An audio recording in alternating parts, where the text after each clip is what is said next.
Hi, everyone. Welcome to Office Hours. If you see a link down below, you can click on it and you'll end up in Zoom. You can register there and become part of our little group here. If you're in there, you'll see a chat, and in there you can actually click on another link and you'll end up in Mukana. And there you become a producer. You are actually running the show. Your questions and your comments and your votes drive the entire show. So it's really up to you what we talk about. We talk about the first hour is just general, whatever you'd like to talk about around media and virtual production. Second hour is usually something that we want to talk a little longer about. Now, Saturdays are a little different. We have our general Q&A runs about an hour and 40 minutes, hour and 45 minutes on the outer end. And then we take a little break, come back. 11 is Eastern Pacific Standard Time, is all education. So we kind of brainstorm about that. Now, we don't stream that second hour, second set, because it just allows us to talk more freely about what we're doing. So anyway, so that second hour is here. So if you are interested, as a quick note for anyone watching today and anyone watching the YouTube later, Richard Branson is going to space tomorrow morning at 6 a.m. So our pre-show will probably look slightly different than it normally looks. You can probably expect a Mystery Science Theater style version. We're not going to stream it into the piece, but we'll all be watching it. And we will all be talking about it. So it should be a lot of fun on Sunday morning. If you think you can be part of the panel, then just raise your digital hand and you can join us here on the panel. You just have to be here by 6:40 a.m. Pacific Standard Time so that we can do a mic check. And if you're not sure, you can come as early as 6 and check your system and make sure that everything is working the way it should. All right. Who is managing the questions today? I realized that I didn't ask. Go ahead, Courtney. Excellent. I'll be reading them, and you're we have the back end, I assume. We have so many. That's great. Yeah, and I'll move around. Oh, it looks like right. It is. I hear there's a rumor that it's Nikola Tesla's birthday today. Anyway, we want to go ahead and read the first question, Courtney. Okay, one with a bullet. From TJ Asher in Minneapolis, Minnesota. Are we going to sing happy birthday to Alex today? Happy 51st, Alex. Oh my goodness. All right, I'm ready. I'll start us off, all right? Okay. Jeffrey. 1, 2, 3. Happy birthday to you. Happy birthday to you. Happy birthday, dear Alex, California. Happy birthday to you. Oh, and the ratchet. That sounded like a bunch of drunks, didn't it? It is the best. I like it a lot. Anyway. And Alex, while we're sitting here in this moment, can you just make sure you're not on Wi-Fi? Yeah. I probably am. Thank you very much. That was good. That's my first time of being on the receiving end of that singing. It's a beautiful disaster. So anyway, thank you very much. Thanks so much. All right, let's jump to the next question. Oh, I can't hear you, Courtney. Sorry, I was trying to scroll it to where I could see it. From Vienna in Australia, and I know Vienna isn't Australia, but Vienna is the name. During Zoom calls, I have an issue at work with the lights in our meeting room, which are at 50 hertz, causing a flickering effect on my image. My MacBook Air M1 FaceTime camera is running into the Zoom client. Yeah, that's most likely because your M1 is probably running at 60 hertz and your lights are running at 50 hertz. And so if your shutter speed is faster, if your refresh speed is faster than the lights, then you're going to see a flickering. And so the flickering is from that sync. I actually don't know how to fix. Now, if it's an M1, the problem with the MacBooks is that if you try to control them, because you can change that using a UVC control, but the problem is if you try to control a Mac camera for security reasons, it just turns off and you have to literally restart the computer to get it to go. So you can't really have any access to that camera. What the only way to really fix that, I think, is probably going to have an external web camera. I mean, to really get that, if you're, and that's just It should, yeah, it's probably low quality ballast, that isn't cycling very fast. It's cycling right with the voltage as opposed to doubling, tripling, quadrupling the voltage, which is what high quality ballasts do. So it's the lights in your office are just low quality ballasts, and because of that mismatch, I'm kind of surprised that the MacBook mismatches that in overseas. You may want to try going into your monitor settings in your Mac and set them to 50. Make sure it's set to 50 hertz and not 30 hertz or 60 hertz. For some reason, it might be set for that, and that might change the way the camera works as well, but I don't know that for sure. Since no one else is raising their hand, we'll go to the next one. Oh, go ahead, Guy. Yeah, I would say if she has some kind of iPhone device to try and tether in and go with a camo app or something along those lines. Because yeah, in the apps that I have that are not for non built in, you can control something called Powerline, and that's an adjustment that I've had to make on some of the webcams that I've bought from overseas. But yeah, since you can't control the built-in, you're kind of hosed. So I would say go for an external camera if it's convenient enough. And the external camera looks so much nicer. Yeah, it's so crisp. Either way. Mickey, when he came in with the iPhone, and it's like an old one too. I think a 7 or something. It looks great. Yeah, looks really, really good. Next question. Well, Guy Cochran from Seattle asks the perennial question, where's Mickey? Mickey has been gone for a long time. This is all my fault. Mickey's working on a project that I can't talk about, that he can't talk about, and we can't talk about. And so it's been weeks of work, but there's nothing wrong. Mickey is just really, really busy, and we really appreciate the work that he's doing because it's really hard. So he's doing some really hard audio, lots of channels, lots of moving parts. And I don't know who else I could possibly get to do it. so anyway, it's my fault. But Mickey's doing great. Well, I don't know if he's doing great. He's probably really tired, and he's going to go work at the Olympics, and that'll be a relaxation, I think, for that. So anyway, but that's all. We'll hopefully be able to talk about it later, but we can't talk about it yet. Next question. From Tony Mobley and Newman. For those people who have an M1 iPad, after several weeks of using it, what are the pros and cons? 16 gigs of RAM, 1 terabyte. What's your preference? We have a ton of them that are just the 8 gig, 1 terabytes that we just bought because they were easy to order. We needed them quickly. We got them for what we use them for, which is mostly remote kits. They're working great. We haven't put much pressure on them, so it hasn't been a big deal. Go ahead, Jeffrey. He said iPad, and I have the 11-inch. Sorry, yeah. I misread that. Thank you.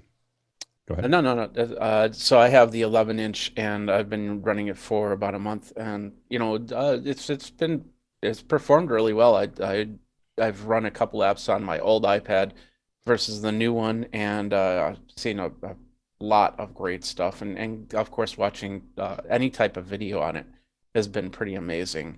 And I kind of wish I had the 12.9, but I'm glad my arm's really happy that I didn't get that, because that gets pretty heavy holding it in your hand for a while. So it's by far my favorite computing device I've ever had.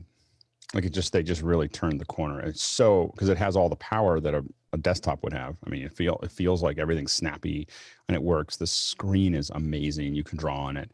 My only problem with it is little Mac things, that just file organization and grabbing things, and some apps that are in an iPad mode as opposed to a computer mode. If I was able to have the Mac OS on the iPad, I would be done.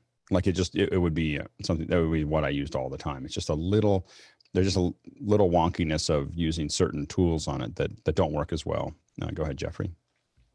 yeah, the one thing that I wish they would have done is they would have taken the camera and moved it from the top of it, the iPad, to the side, because I'm always holding it in landscape, and my hands are always over that camera.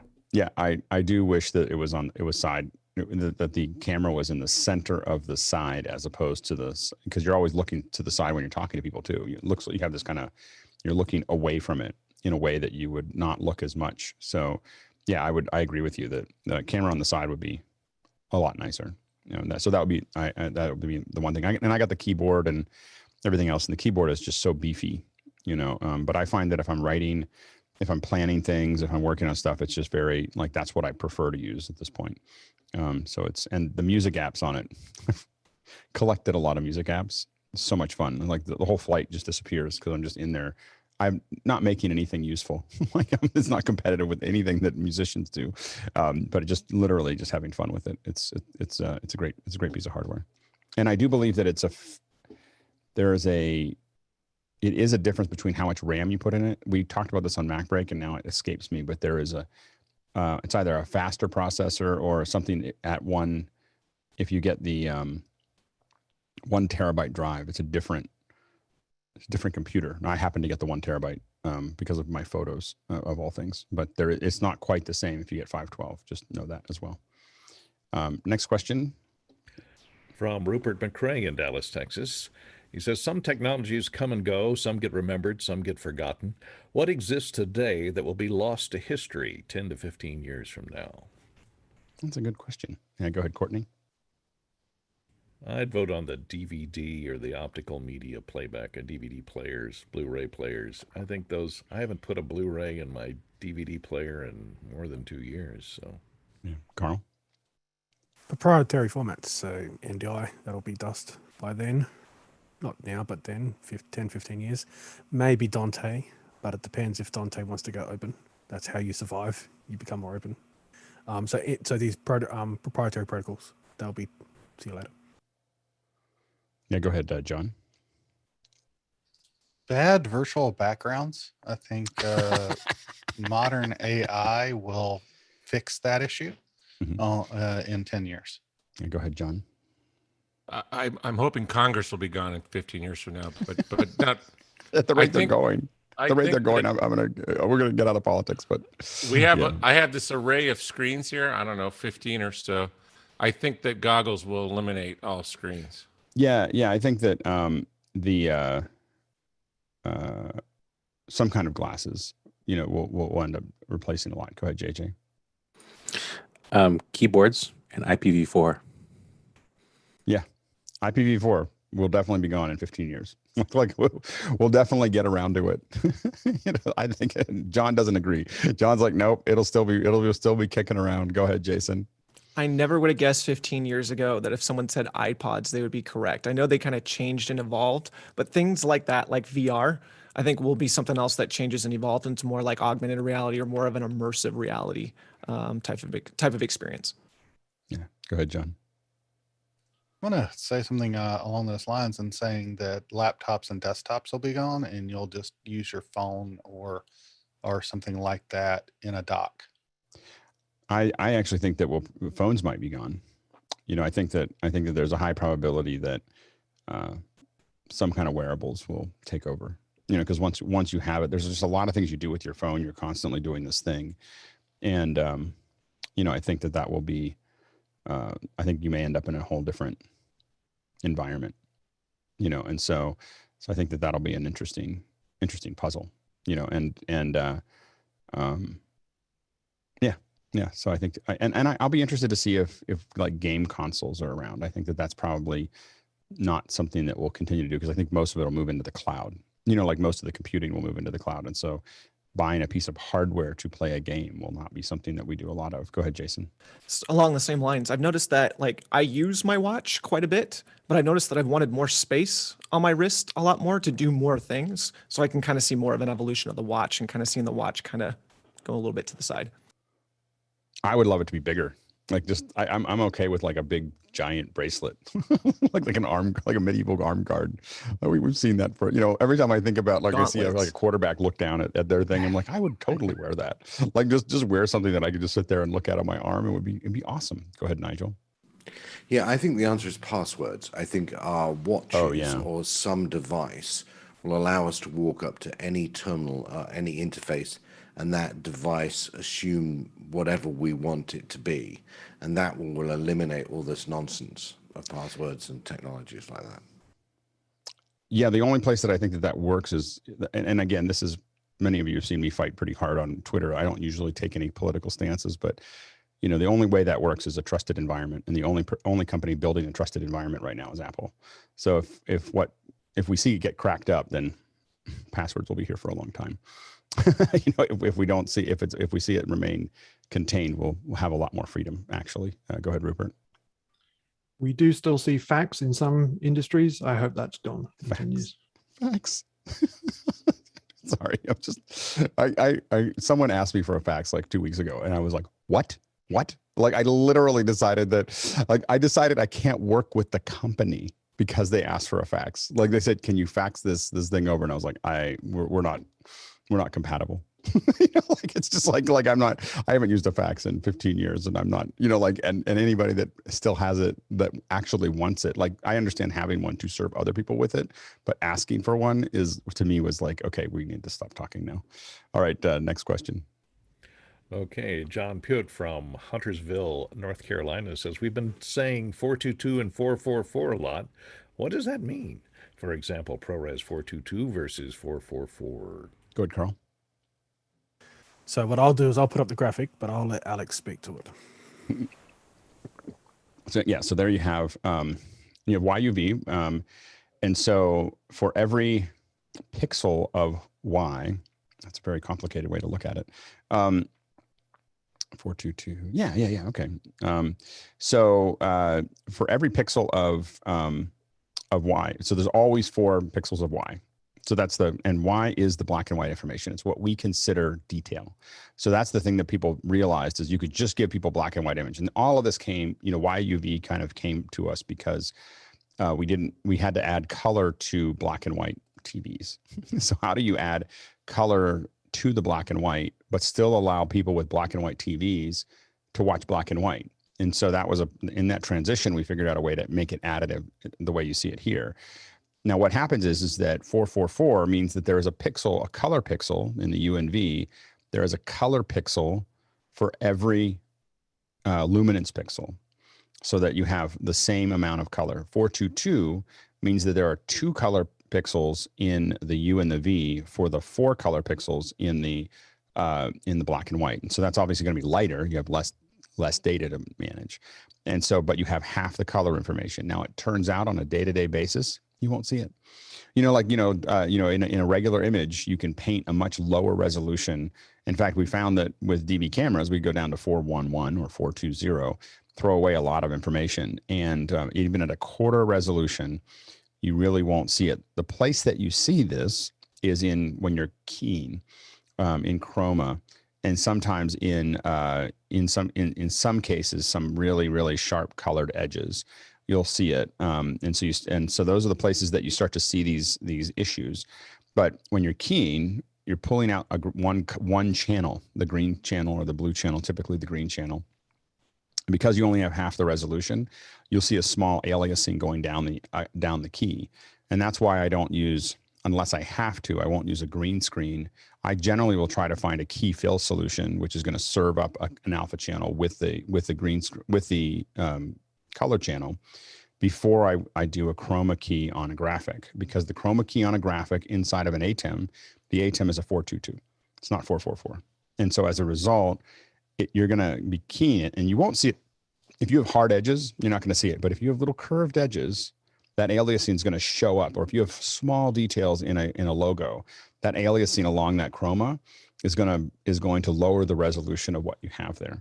So that's why it's important to understand that 422 is going to subsample it. So when I bought the Sony F950 that I had, I bought in 2005, it was the only 444 camera in Northern California, and so it created a lot of business because we could get better green screen, and so the same, if you're doing green screen, this 422 versus 444 is a big deal. Now, you can also get around it to some degree by oversampling. Oversampling means you have more pixels for it. So if you key a 422 image at 4K and then deliver it at 1080p, you're oversampling that little alias, and usually you can get most of that back because you're basically keying at that 1080p, which is the half resolution. So it's important. The main thing you want to look at when you look at that is just it's less color. It's not being more compressed. It's actually less data in the color channels. So literally less pixels in the color channel, just being stretched over a larger one. And we don't see it because all you have to do is take an image in Photoshop, convert it to lab color. Lab and YUV are very closely related. Take the A and B channels and blur them. and just see how that looks. And it turns out that it doesn't change until you've blurred a lot. Go ahead, John. So we're saying YUV. Y is obviously the black channels and the gray tones. Y is all the black and white information. Yep. And U and V are just they are coordinates they're coordinates on a 2D color system.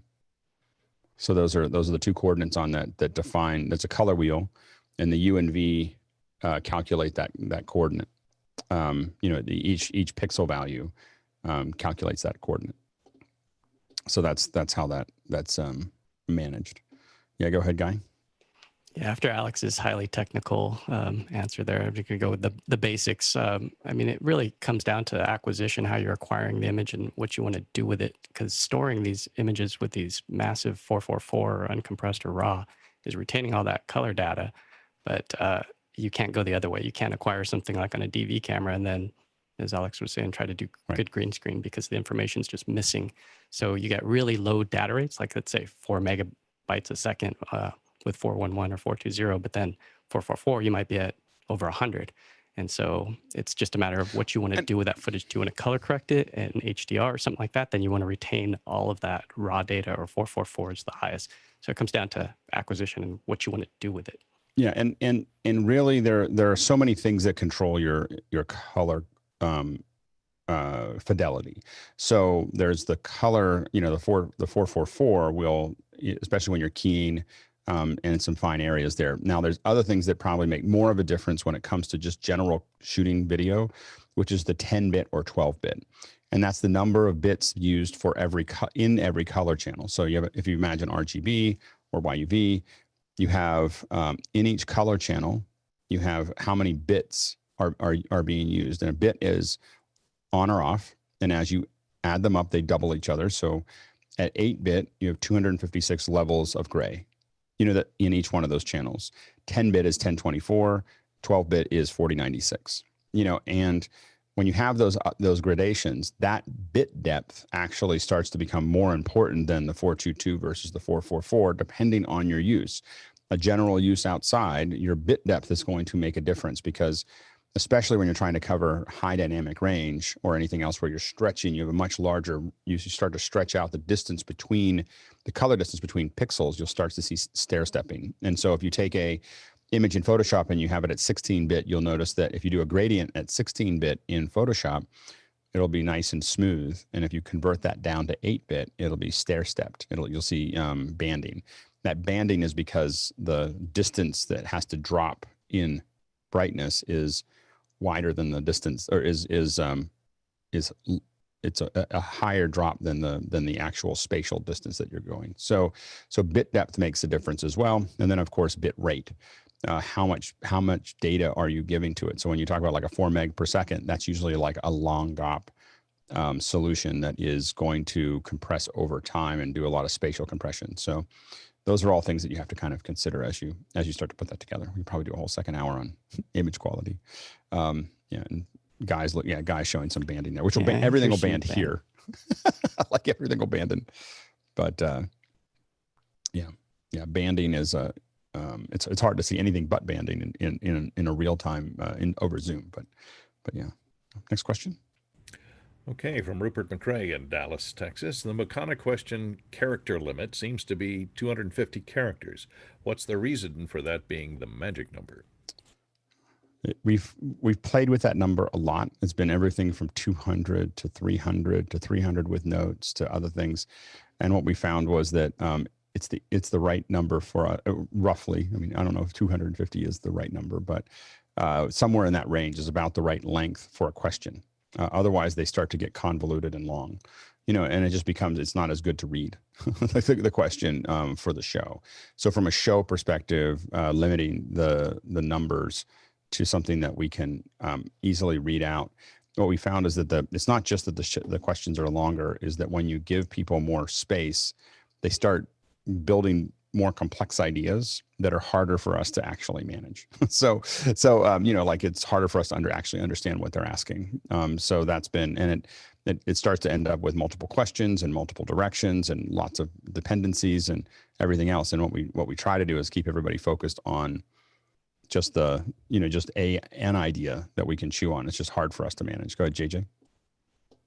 I think we also have discovered that during the 2.0 sessions, as we try to create that information for people out there who might want to see those questions, it got really difficult to screwed up fit our graphics that many too. characters. Yeah, I think we actually went. I think we went from 300 to 250, and I think that was more of a graphics solution issue than it was a readability one. Go ahead, Jason. Twitter doubled from 140 to 280 to increase engagement on the platform. So it's not necessarily just increasing length and the amount of characters you can use to ask a question, but they doubled to increase engagement. But you don't want to go over that, because if you go over that, then you go off on tangents. And I mean, just look at Twitter. Yeah. Go ahead, Tzlok. If your question has multiple points, think about it, split it off, ask multiple questions. And then if you take that and you see that some of those questions are not going to be very interesting to the panel, then don't ask the secondary questions. And that way, if it's not voted up very high, we can talk about it quickly. And if it's voted up higher, we can mull on it and mull on that particular point in a closer kind of. But my one request there is not to make dependent questions dependent on each other. Right. You just need to think about them as separate ideas, because otherwise, because what people will vote on the ones that they want, then we get this like nub of another question that's like hanging out there somewhere. Go ahead, Jeffrey.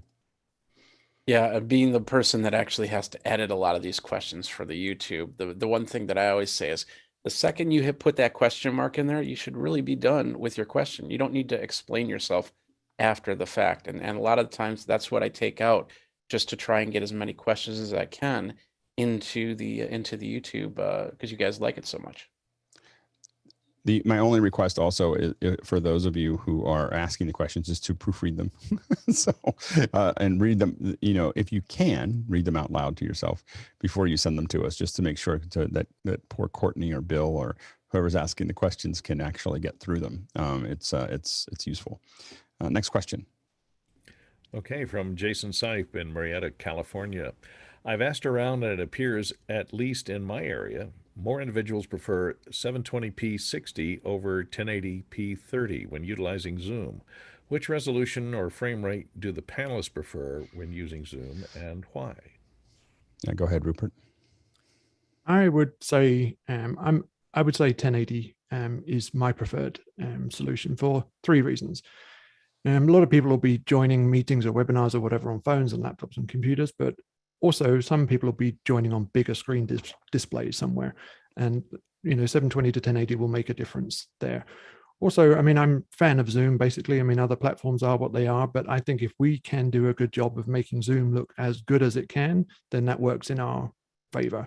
And then finally, if you're piping in slides through your camera feed, you maybe shouldn't have that much detail on your slides, but if you do, the higher resolution will help you. Yeah. David? Yeah. For the Zoom experience, the 1080p is definitely there. But if using Zoom software encoder, it's dumbed down to 720 to destinations like Facebook or YouTube. So you need to figure out what's best for where you're trying to deliver things. You go ahead, Courtney. I've noticed that once we switched this panel to 1080p, that anytime I'm appearing full screen, my computer has to work a lot harder. And a lot of times the fans will kick in and it gets very noisy. And so I have to use noise reduction at 1080p, where at 720p, that doesn't ever happen. Jen? I tend to think of 60 as being for fast action, sports, things like that. The only downside that I can think of for 1080 is that you can tell how time ravaged I am, and you have to be more careful about having like straight beard hairs and things. So 1080 is my preference. I don't know. I haven't looked at, I don't think that it delivers to Zoom at 720/60. I think it delivers to Zoom at 720/30. And so I don't think that it actually gets there. If you're providing a 720p, I don't think it does 60 frames a second now. So I think it's really more of a resolution issue between 720 and 1080. And 1080 is less forgiving. So your bandwidth and everything else, a 1080 over Wi-Fi doesn't work nearly as well as 720. So there's a lot of those things are an issue inside of 1080. So it's being wired is a technical requirement of 1080 that makes it look significantly better. So folks that don't like 720 oftentimes have a slower computer or they're utilizing a Wi-Fi network. And so I think that might be some of the contributing factors, because 720 is definitely much smoother. If you're using Wi-Fi or if you have a slower computer, 720 is much smoother than 1080. Next question. All right. Doug Ferguson from Fort Wayne out in Indiana says, best AMD CPU and GPU for video editing and After Effects work. The fastest one? Right. like the best one. Yeah, is the one that, I mean, that's the After Effects is going to, and video, most of the video editing, I assume on a PC, Doug, most of that is, now I will say that, is it Doug? No, I'm just saying you use PCs. So I'm just saying that it's. Yeah, no, but Preto's doing this because exactly. he wants me to be on a Mac and like. So, the Threadripper is a pretty, pretty slick, but anytime someone asks that, I just go the most, the most that you can do. I believe that After Effects and Premiere will both see multiple GPUs as well. So you can, I'm not certain, but I believe it's either they'll max out at 2 or 4 GPU cards that they'll address. And I'm fairly certain that Resolve will address those as well. So it's not just the CPU and the GPU, but the number of GPUs that you might want to put into it. Go ahead, Jeffrey. Yeah, the same thing. GPU over CPU for sure. Once you get to 8 CPUs, it starts to it cores, starts you to mean? 8 cores. Yeah, you're right. Once you get to 8 cores, it really doesn't. It can improve with 16 or 32, but it's just really sitting there for other tasks. If you're using your computer for checking your email while you're rendering, then you might want to go 16 to 32. But Intel's their newest generation Core i series only goes up to 8 cores now. They don't go past that for some reason. And in general, for professional work, I would lean towards NVIDIA over AMD. I don't know if you have a specific need for AMD, but AMD fragments the memory in a different way than NVIDIA, and it makes it much harder to develop for. Go ahead, Doug. The research I've been doing is that AMD CPUs are outperforming Intel CPUs. I agree. But as far as graphic cards, definitely NVIDIA is where it should be. So it's just the YouTube videos I watch are all over the board. And so I can just tell you from a developer's perspective, the NVIDIA is much easier to develop for. And I think that the performance is higher on the NVIDIA across the board than the AMD GPUs. But I think that the Threadrippers are definitely the way to go as far as a CPU. Go ahead, Mark. So I have 2 computers here I use for Premiere Pro to rip. One of them is a 24-core Threadripper, and one of them is a 18-core Intel 10980XE, I believe. On the Intel, I have a 2980 NVIDIA, and it rips pretty fast. The 24-core Threadripper rips a little faster, but I cannot get the NVIDIA 3080 I can't click in Premiere Pro to turn on that NVIDIA card. So it's ripping faster without any use of the NVIDIA card. That's interesting. Go ahead, John. One thing I'll just advise you that you're going to be paying through the nose for any cards that you get right now, because the prices are just through the roof.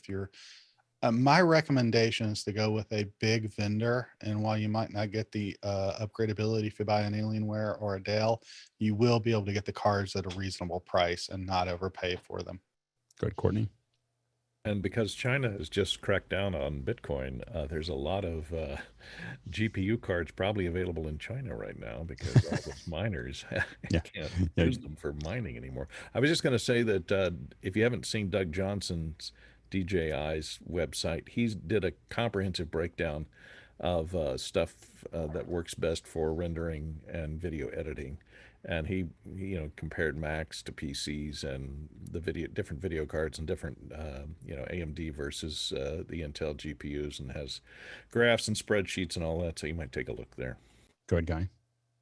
Yeah, we had our friends on from Puget Systems a while back, and their system that's recommended for the higher end is $6,300. And I know that sounds like a lot, but Doug, I know you want to get to business with the production. So here's what they recommend. So I would just go with something that you're not having to figure out why the RAM is crashing the machine or heating or cooling. I would just get something from these guys, turnkey, and call it a day. It's a great company, to kind of build something out. You can definitely build it yourself, but there's having someone who does it all the time, who's a professional. Like, so we tell people, you can do your video yourself, but it's sometimes nice to hire someone who knows what they're doing. And so if you know it really well and you're comfortable with it, then do it. But it's and I build some of my own, but it's more of when we really need something, I just buy them pre-built. Next question. Okay, Rupert McCrae, once again in Dallas, Texas, says, during lockdown, the Classical Shakespearean Theatre in London, the Old Vic, pivoted to offer performances online via Zoom to new global audiences. Reports say they will continue with this in some way. Will this be typical in theater? Tlaloc? Yeah, I mean, I think so. I think that there's been a tectonic shift at this point, and I just got done with an interview yesterday with a theater company that I'm trying to work for, and the artistic director said we've had more audience in the past year than we've ever had. And so I think what's happening is, and I'm not going to use the word that we don't like here, but the combination of doing things live, bringing things people into the room, and then also using the technology that's at our hands to get it out there and show people what we're doing so that people want to come in, I think is going to be a big move forward that came from this particular situation. Good, Courtney. I've kind of a follow-up for Tlaloc, maybe you can answer this too, is how are they going to monetize that with a global audience? Is it going to be a subscription-based? Is it going to be a per-performance tickets? Is it free to a lot of people, to educational? How are they going to monetize on that? Something like that. It depends on what's actually happening. So during the pandemic, a lot of it was ticket purchasing. You buy a ticket and then you can watch it. The other side of it is just getting the word out so that you can fill your seats in a more complete way throughout the course of the season. So if they learned and did a lot of work over the course of the pandemic instead of just sitting idle, then they can take all of that knowledge and all of that work that they did and all of that culture building that they did with their audience, continue it on, and then bring more people in. Yeah, go ahead, Nigel. Yeah, and I understand live theatre is live theatre and nothing will ever replace live theatre, but there are things you just can't see in Austin, Texas that are happening on London and Broadway. And I saw a production of The Audience with Helen Mirren, and I saw it in a theatre. I would have paid good money to watch that on television at home because there's no way I could get to see that in Broadway, London. And I think they're missing that audience outside their auditoriums. Go ahead, Jason. Correct me if I'm wrong, but I'm seeing this mostly in professional theater, not so much more community theater or like high school theater. And what worries me a little bit about that is that professional theater is tapping into an audience that was always there they didn't know about, but no one new is really utilizing it. Are you seeing newer local community theaters utilizing it as much, or is it still mostly just in the professional area? Well, I think what I'm seeing is the smaller, let's talk opera for a second. The smaller opera companies succeeded a lot of them succeeded in the pandemic in using this technology to get out. They were doing virtual operas. They were doing what's it called? CGI operas. They're trying things out, and they were flexing their tech muscles a little bit. And that got people to talk about that company that weren't talking about that company before. And that's huge. So that's one thing. The community theaters, I think, have already been doing some sort of this because they want to bring loved ones from all over the world to be able to see stuff. So that is a different product, but it's still a product. And so if they learned anything during this time, they can continue to work that out. And one of the things that we're seeing in a lot of performances is being able to, your audience, as Nigel kind of touched on, is limited by your geographic region. And so you can't go to the things that you want to go to. You also have a hard time having people come to the things that you're doing. One of the things that we talked about when Chris was on talking about modular synth is that people were carrying all that gear to bars and setting it all up and putting it all together and doing these performances for 50 people. And then when they started just doing them from their house, there was a lot of people showing up, because those people were leaning more towards that. And it's a niche market, so it's not something that you're going to fill a stadium with, but you could fill a stadium worth of people with enough work at it. And so the idea of being able to build something that you work really hard on, I think it's more important for community theaters than it is for the larger ones. The ones that are going to be on Broadway, they have a fixed model that works pretty well, and they'll continue to work on it. But the ones that have high quality, but could be a small vertical somewhere, they have a better opportunity in a lot of ways than to expand their market. And so, and I think that's in the same way. I think that small venues could theoretically move to doing concerts that are really, and I know we have some folks here, I'm not going to call them out, but we have some folks here that work at small venues that are looking at more and more concerts online, and we may get a chance to participate in that and learn from it.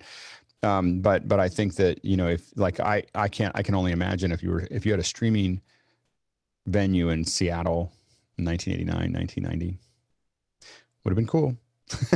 Like we had the technology we have now back then, and there's those pockets build up in Austin, they build up in London, they build up in, different places, and being able to have, streaming things where we can go see those things. And I'll come back to it again. 8K 120 is going to make a big difference because it's like being there. As we start getting big screens at home that can do 8K 120, and watch a live stream at that frame rate and that resolution, it is like a window. And you don't need multiple cameras. That's the crazy thing. In fact, you don't necessarily want them.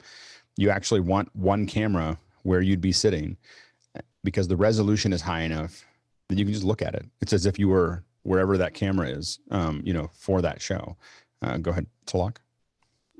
And as Alex and many of you have been talking about HDR, I'm getting really excited because it means that the kinds of things that I do for the eye may possibly be able to be seen by the camera. Yeah. And there's a big difference when I'm doing things with shadows on purpose, because the eye can make that change. And so if I can have that be seen by a camera, there's some problems it brings, but I'm really excited about what we can do with it. Yeah. And the idea of being able to get that frame rate out and then be able to, and then have interaction. I mean, you can literally have the audience, you can put it on. Now, what's going to happen is, this is why I think that hybrid will probably end up going away, is because a lot of venues are going to specialize on digitally projecting the audience onto a screen in front of so if you think about either using something like Canvas or other things, of having either audiences that are in theaters or other theaters. So imagine having a stage play in Seattle, let's say, and it is a very high resolution solution going out to 200 theaters that are live. Remember that with fiber, the latency will be the same. Latency will be the same in the theater as it is in the, to the people in, row 50 or something like that. It'll be the same latency for them. And so the actors or the band can see the audience and see them respond and see them react and call out to them and have back and forths and all the things that you have there. The problem is trying to mix that together will be very, very hard. Having a physical audience in there, you want the band totally focused on the digital audience, and that projection system will allow it to happen. And that's something that we're hoping to experiment with when Monterey gets set up, is to experiment with that concept of both theaters and individuals. And again, people will, there's some people that definitely want to be in the room and be there, but the problem is that the money will be in the digital projection, and these aren't going to replace all the theaters. There'll be a theater or a couple theaters like this in each city, but there'll be big money, in that solution. Go ahead, Sky. Well, I'm just curious how we already have this concept in sports with major league sports.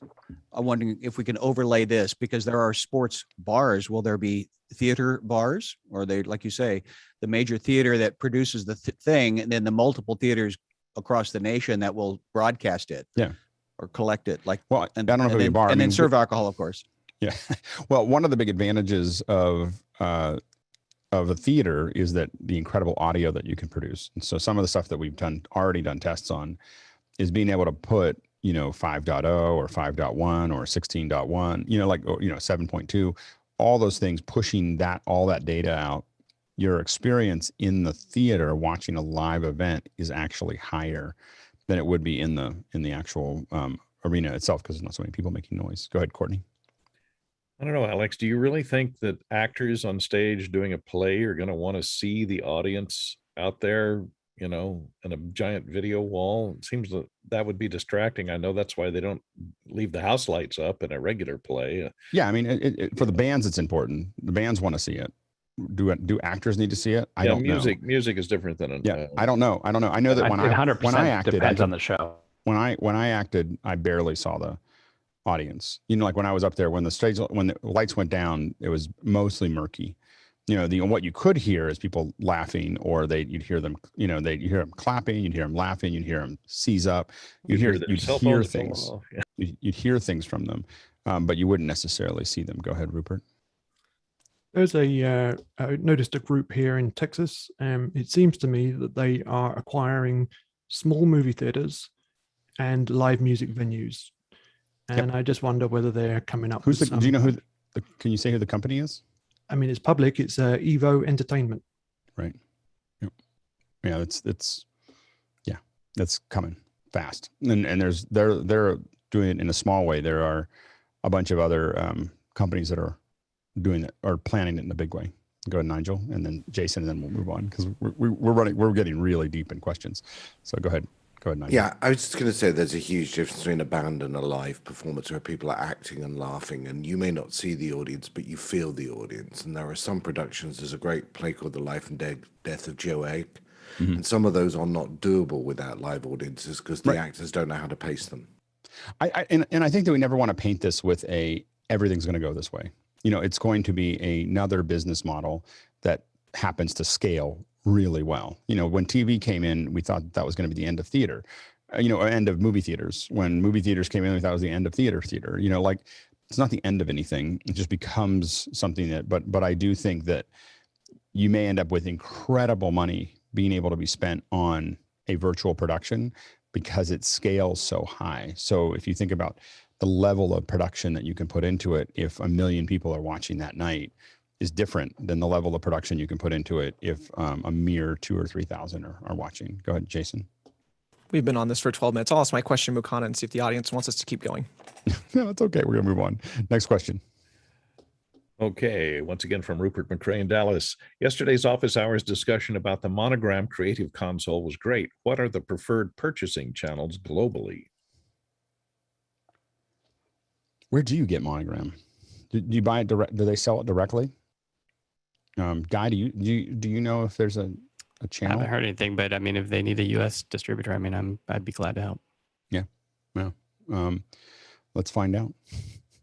We should reach out and find out if we can direct them towards DBE store, and then we can direct our orders to one location. So let's figure that out. Next question. All right, from Jonas Dutel from Rutingen. How would you output 64 channels of audio out of a Mac? Dante, ASIO, or is it just supporting it? Carl? Dante would be a good idea, but you want to go out, so you can use a virtual Dante card in the Mac itself, but you want to go out to Dante hardware because that'll provide you the clock. So as long as you're going out to a Dante interface, then you can convert it to something else and all good. And then what we do with Softron, I think the most we've done with Softron is 37 channels. And those are done exactly that way. Dante virtual sound card is how we do it. So from the Mac side, I believe AV Foundation, you just tell it to send the audio there, and then DVS will see it, and then you can route all those channels out. Now, the way we have to do it, the reason we send so many channels out is because we'll have multiple languages in immersive audio. And so we're breaking those up. So some 37 channels out, those get then converted to MADI because that's the only thing that the FS HDRs can see. And then they all come into there, and then we remap them, channel by channel. We remap all the languages to the system. So anyway, yeah. So that's why we need so many channels. 16 is usually enough in the general SDI, but once you do 16, you might as well do 64. It doesn't matter on the Mac because the AV stuff is all managed by the OS. You just got to make the call. Next question. All right, once again from Rupert McCrae out in Dallas, Texas. He says a Zoom meeting organizer has the option to allow meeting participants to report inappropriate behavior to Zoom's trust and safety team. Has anyone witnessed what this process or workflow looks like after the fact? The Zoom Gestapo. Drones. Zoom drones. Yeah, it's like we just call it in. Yeah, I haven't seen it actually I haven't seen it in action. So don't know what it looks like, but I'm glad it's there. I mean, the reality is that we have found that it's about 3% of a general audience causes all the trouble, and it's just easier to people get into all this fairness and all this other stuff. But if you just clip their wings, the whole conversation gets a lot cleaner real fast. So troll suppression is something that if you just stop trying to be nice about it and you just do what's necessary to make the conversation better, the conversation gets a lot better, and so that's why we don't need to use them inside of Mukana, but Mukana, a lot of the tools were built around troll suppression, and so it's just easier to clip those out. So I'm glad that they have something that makes that more available. Next question. Once again from Rupert McCrae in Dallas, two-factor authentication is obviously a good idea whenever possible, but in Zoom, for example, can it cause hiccups in live production? Oh yeah. Especially when it doesn't get to you.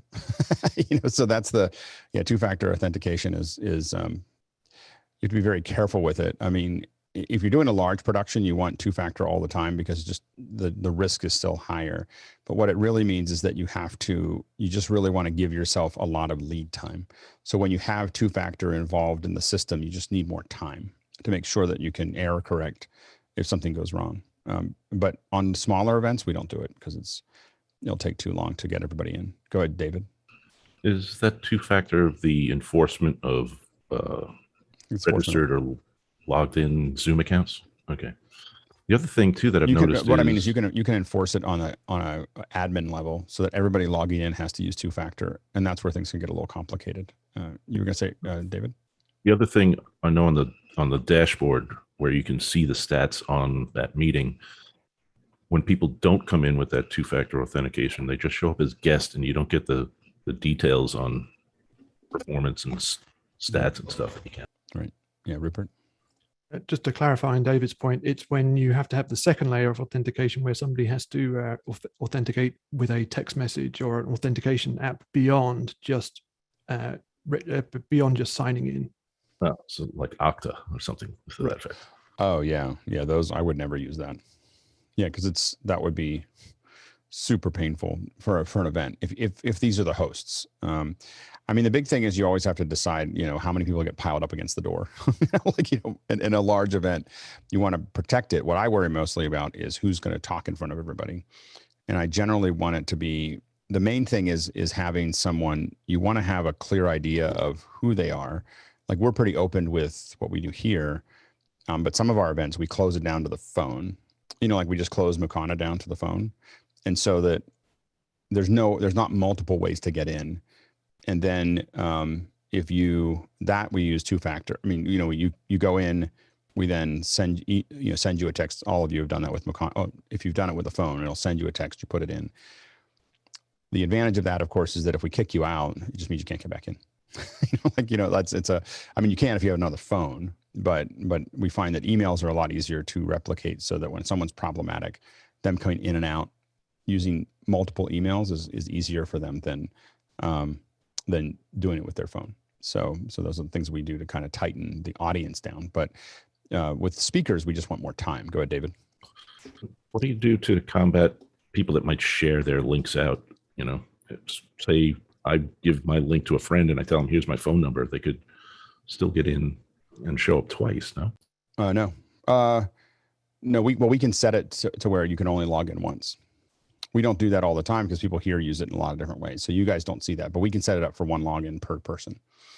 So it's so you can limit it, limit that that connection. So, and then you also don't get, it's the same name, so they can't change the name, or if they're changing it, it's not a great experience as far as that for that user there. But there's a lot of things we're working on related to that. Of known users is super powerful when it comes to events. Next question. Okay, Rupert McCrae from Dallas once again says fixed 5G home internet is available in some U.S. cities with typical speeds of 300 megabits down and 50 megabits up, and single-digit latency for around $70 a month. Assuming these areas have good fiber also, would fiber with a 5G backup be a good primary backup solution? Go ahead, Guy. Yeah, when we've had Comcast, which is our main provider, go down, and we had cellular as a backup, we found that everybody else went to cellular as a backup, so it just plunged. So we keep a fiber secondary backup. I have one here, both at home and at the office, both fiber, both backed up. Yeah, go ahead, Carl. So my provider offers that in the one package. So I'm on the NBN, so that's a fiber to the home. But if for whatever reason the NBN goes down, which occasionally does, like once a month for like a minute or two, I switch over to LTE. And they're about to give me a new modem soon that'll go up to 5G. So it's within the modem itself. So the modem itself has a built-in LTE card, and if it has no signal from the NBN, you'll simply switch over to LTE. Go ahead, Courtney. Well, if I interpret the question right, fixed 5G is usually with a special receiver on the roof that's pointed in a specific direction to a specific cell site, which would tend to say that it would work pretty well, but remember there's rain and trucks driving in front of your antenna and things like that, rather than a cellular phone type situation, which is designed for mobile, which will be switching between towers. So I'm not sure, I haven't tried it, but I'm not sure the differences between those two would be, better to accommodate you with a switching type rather than a fixed type. Go ahead, Jason. This is a case where I'd want to know loaded latency versus unloaded latency, just because I want to know how much you'd be using applications or uploading or sending stuff online versus not.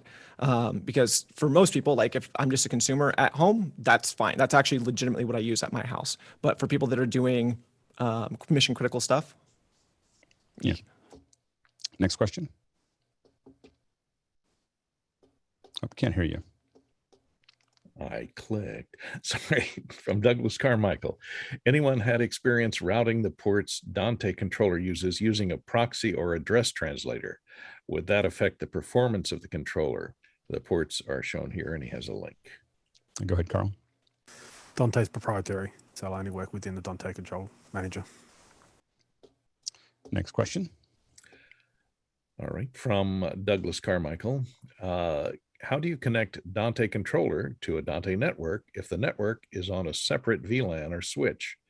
Do you connect your host to that network? Good, Carl. So all the Dante products need to be on the same VLAN network or network in general. Yep. Next question. Simon Ray from Shrewsbury, UK says, other than a PTZ, is there any hardware you would like to see introduced to the Blackmagic ecosystem that would make life easier on production? Oh, this could take a long time. Go ahead, Carl. So an end-to-end comms system. So essentially give some of the big boys a run for their money. You can have obviously a hardware server, hardware switch, but either hardware or app-based clients. So you can be on an iPhone, or you can have a hardware unit itself that can talk via wire or wirelessly, up to however they want to do it. But yeah, so but an end-to-end solution, turnkey solution, as they say, for comms. They've already got the comms ingest, of course, and all their products, to hook into other people's comms. Just roll your own. Yeah, being able to have every piece of hardware that they have, or many of their hardware, be endpoints for comms would be, the over IP would be pretty useful. Go ahead, Guy.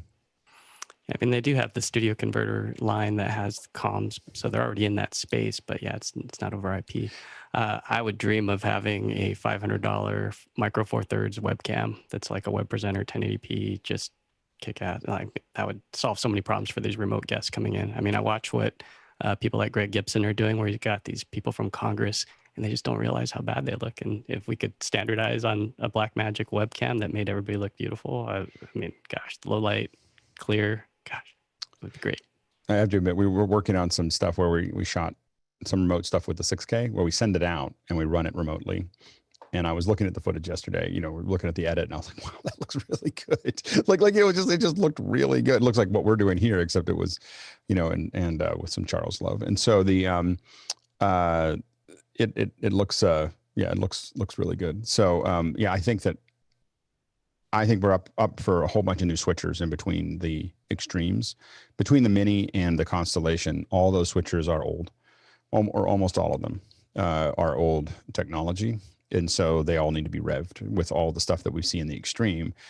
So 1MEs with SDI that have super sources, and I'm really hoping we get 2 super sources in the, those types of things are things that I think would make a big difference. Go ahead, David. I would like a prosumer grade matrix switcher router that could be controllable, much, sort of like the monoprice Blackbird, but with those APIs. Yeah, absolutely. And something that was more, like, now that we have all this HDMI, I'd love to see a 20 by 20 HDMI router would be made by Blackmagic would be super useful. Rupert? If you've got like 101 or even more Blackmagic products, how about a central control console where you can see them all, have inventory and update firmwares, and just manage your whole portfolio? Yeah, no, that would be useful. The 8K cameras seem like they would be something with an 8K out. Seems like it would be useful given that they have an 8K recorder and an 8K switcher. You're just kind of like, I don't understand why I don't have the rest of the party here. So I think that has to be somewhere down the path. And it may be I don't think it can be done with the current 12K camera, because it doesn't have. It's going to need 4 outputs to. The cameras are going to have 4 12G outputs, so that the Constellation becomes a 10 in 6 out. I think a 10 in 6 out 8K system. If you give it all of its, if you have cameras that can actually send that, so that would be, I think that would be useful for a lot of us too. So that a lot of us that are working on that. Next question. All right, from Mark Giuliani, from Alexandria, Virginia. He says, I did a Facebook Live this week with vMix. Audio on Facebook was not very good. In post-production, I tried replacing the stream audio with a recording of over-the-air audio. What a pain, he says. It was out of sync. Radio is 44.1, vMix 48 kilohertz. Any suggestions? 44.1 is not a delivery form, is a consumer format, but not a production format. Go ahead, Mark. Yeah, just the question now, hearing it read, that didn't give you enough information. So it was a radio station event, so it went out over air perfectly fine. That sound is 44.100. The sound that went out through vMix, and thanks to a vendor on this panel with us for the Bird Dog cameras and the vMix, the video was great. The audio had a clicking in it. So I had to replace the audio. There was no local recording. Pulled it down from Vimeo, and it was at a different frame rate, and the audio was at 48. So it made resyncing it a mess. But is there a way to make a conversion in the future if somebody runs into that? How do you convert 44 to 48, or is it more the frames per second? 29.9. There's software converters that will definitely sync that up. The easiest way to do it in the field is to get an analog out of something that's generating 44.1 and put it into something that's generating 48. Like, I mean, we've done a lot of other things, but you end up tweaking a lot of it. And I believe that some of the Focusrite tools will actually do the conversion from 44.1 to 48. But we found them to not always work. And we found the one thing that worked all the time, it was XLRs out and XLR in. And you just take it out of this and into this, and it makes you crazy when you do it, because you're like, I cannot believe I'm taking a digital signal, making it analog, and then making it back to digital. But it is the surefire way that it works every single time. And there's you don't need any other hardware. You just need something that's going to ingest that in to your vMix box. So if your vMix box has we had a Focusrite. So your Focusrite. Yeah. So if you have Focusrite. So the audio came out of the board and went to a wireless mic. Wireless mic went into the Focusrite. Well, then the Focusrite was set. Then the Focusrite should have been set to 48. Okay. So if you, this is much simpler. If I thought you were taking something that was still a digital signal, it doesn't matter what, as soon as it goes through anything that is not that thing, then you just need the Focusrite. And that is a really common problem with the Focusrite.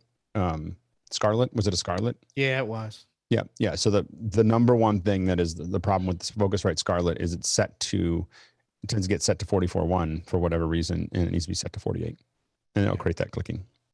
So yeah, but just always think of your production pipeline as 48. And you got, if you see something in 44.1, you need to get it out of that. There are Mix pre 3 be better.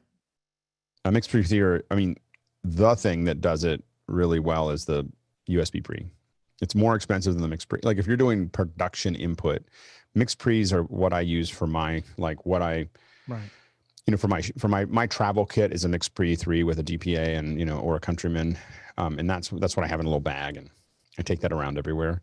But for production IO, 2-channel in and out, I want it to work every single time. It's a USB pre 2, which is old, maybe 10 years old. And it is, but everything is controlled with dip switches. And that may seem really painful as you pull out a little tweaker and you're like, but it means it just does the thing. Like you plug it in, you plug it out. I've owned over 60 of them at one time. And I only know that because we used to put them number, you know, Pixel Core, it would be like USB number. And I found one that was like 62. You know, so I was like, oh, somehow we bought 62 of these. I don't know exactly how we did that, but so I've owned a lot of them. And all I can say is one after 8 years went bad, just went south, you know, and sound devices still replaced it. so anyway, like the idea that it went bad, I think was, you know, they're really, really rugged, and they've all kinds of, you know, and so as a dual channel IO, it just makes it go away, and there's no software, and it just works every single time. And it's got limiters built into it, and it's got, you know, it'll take line and so it's still the best. Like, I don't know, I probably have one sitting around here somewhere, but it's the best. It is the best. Are they available today? Yeah, you can buy them. You should be able to buy them. Guy, are they available today? I don't know. And we don't stock those anymore. I had them on the shelf for a while, but with the mixed pre's, it's one of those ones where people just gravitate towards the mixed pre because of the 32-bit and just. The other thing we use it for is out. So it'll do your USB analog out, so your XLR outs, and which the mixed pre won't. So if you want a great, like the first thing we would do, even with other companies that we worked with in production, is we would go through their line and get rid of all of their little pod DIs, you know, the little headphone jack to a XLR. We would literally just get rid of them all and replace them all with USB pre's, because it would eliminate all the hum, you know. And so that's, you know, that was one thing that we did really quickly. Go ahead, Guy. Yeah, the other thing, if you're using vMix on a PC to do a live to Facebook, I would dumb everything down to 16-bit 48. Just check it everywhere. Audio input, the sound control panel, dumb it down to 16-bit. Don't do 24 or 32 and mix and match. You just 16-bit solid across all the inputs and outs, and you'll be golden. Next question. Right, from Rupert McRae once again. He asks, why does the Logitech Brio have such a wide form factor when, for example, the Logitech StreamCam is much narrower, making it much less obstructive when placing it in front of a monitor? Go ahead, Carl. If you ever want to know something about why something is, open it up. So just take a look inside. So it's maxed out as far as its 2 circuit boards. There's one on the faceplate there, which is smaller, and one taking up the full size. So they could change the form factor, but it would just be more boxy. So like there's a few other ones that are 4K, but that's got to do with the electronic space that it needs and any cooling that may need to happen, and sensors. As you can see, there's probably about half a dozen sensors on the front panel as well. And I believe it also does, it has a stereo in it. It's a stereo pickup. Go ahead, Courtney. That's what I was about to say. It has the audio steering and noise cancellation, and those microphones have to be separated by a certain amount. And so that's why the wide form factor. Obviously, they could stack those boards up and make it fairly narrow, but the microphones have to be out, you know, a few inches apart in order for that logic to steer the microphones into a sound field. Next question. All right. From Talak Miguel Lopez Waterman, will there be a full use of the RAM on the M1 iPad ever? iOS 15? ? Go ahead, Carl. So I know apps are limited to their size, but background apps they can run. So that does add up. It's not just a single app. It's not just a forward facing, because you can run 3 apps at once, dual view and slide over. So that takes up 15, but you can have background applications running as well. So that can take up your 16. I find RAM, hard drives, and bags have a similar thing, which is that you will learn how to fill all of them, no matter how big they are. You'll just keep putting things into them until they stop holding things. And so I'm going to guess yes. Next question. From Rupert McRae in Dallas once again, the on-prem Zoom meeting connector virtual machine is supported on VMware or Nutanix. Has anyone run the meeting connector on Hyper-V instead after proper conversion? And this is so that you can have your own connector. You have basically your own what we call reflector. Go ahead, Rupert. Right, to have a local appliance that helps you conserve bandwidth and gives you peer-to-peer transition locally. Yeah, I don't know. We expect a report back from you now. So you asked that question, and now we want to know. We're looking at getting into this in our facility so that we can pull some of that back together and see if we can get lower latency and so on and so forth. So we'll be working on that later this fall. Next question. From Douglas Carmichael, he says, when I was discussing attaching an Eventide H9000 to my sound grid system, support said Maddie would give you slightly lower latency than Dante, although both options offer very minimal latency. Would the increase in delay from Dante be perceptible? Carl? For certain musicians, it will be. Maddie is designed in a music space, so it's designed to go from machine to machine, and it doesn't have a network protocol attached, so it's a bit more basic. Dante is designed a little bit different. It has a network protocol, so you would find it's measurable. For a singer, they may notice it, and for some keyboard players, they're very receptive to this kind of delay as well. Other musicians, like a drummer, may never notice it. I work in so many facilities that are Dante based, and I've never heard a musician talk about the latency. So maybe. It's measurable, but tiny. Measurable, but I mean, I think it's in the very low single digit millisecond kind of things. Below a millisecond. Oh, below a millisecond for Dante, I think. Maybe 1 millisecond for Dante and below a millisecond for Maddie. I don't read that.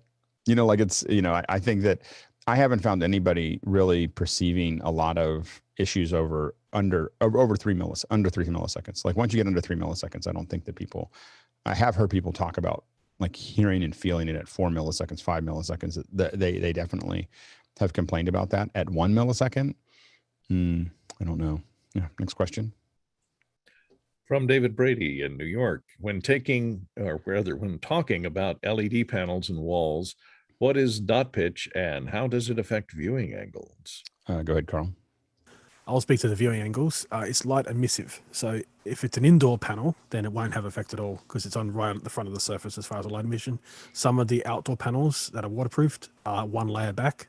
So they may actually have a substrate between them and the actual light emitting part. And so therefore they can have a windowed effect where it can be like, it'd probably be 170 degrees to be honest. As far as dot pitch, that's how far it is between one pixel. Now the pixel doesn't necessarily mean a color because usually the pixels are rectangular.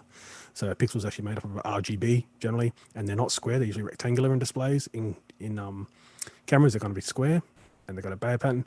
Displays are usually 3 rectangular, fit 1 square. Generally, I say generally, that's not always the case. And those pixels, the pitch, so the distance between the middle of a red pixel and the middle of the next red pixel, that's a pitch. And, the lowest one that I've seen personally, I've heard of ones lower than 0.9, but 0.9 millimeters is the smallest ones that we've seen built up. And a lot of them, the, really high quality ones we think of as like 1.7. And average is, in the 2.8 to 3.5. And then when you go outside, it's oftentimes like a big LED wall at a concert will be like 5 to 7 millimeters. And that has to do with not just the cost of covering that much space, but also safety. So as you pool those together, they have to have airflow between them. If you're building like a giant one that's 30 feet high and they actually have to allow air to blow through them, or they turn into a giant mechanical sail that's all kinds of bad.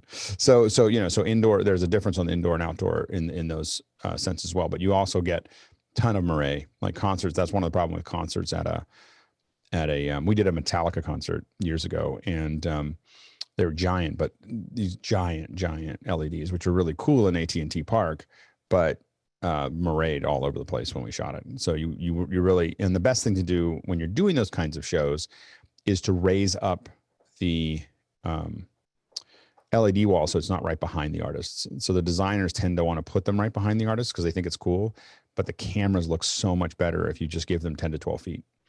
You know, above them, you go 10 to 12 feet above the stage, and that way all your close-ups have whatever you have back there. You design something else that looks good behind a camera for that 10 to 12 feet. And if you're in an arena environment, you still got 40 feet to go. So there's so it depends on what the venue size is. Next question. All right, from Douglas Carmichael.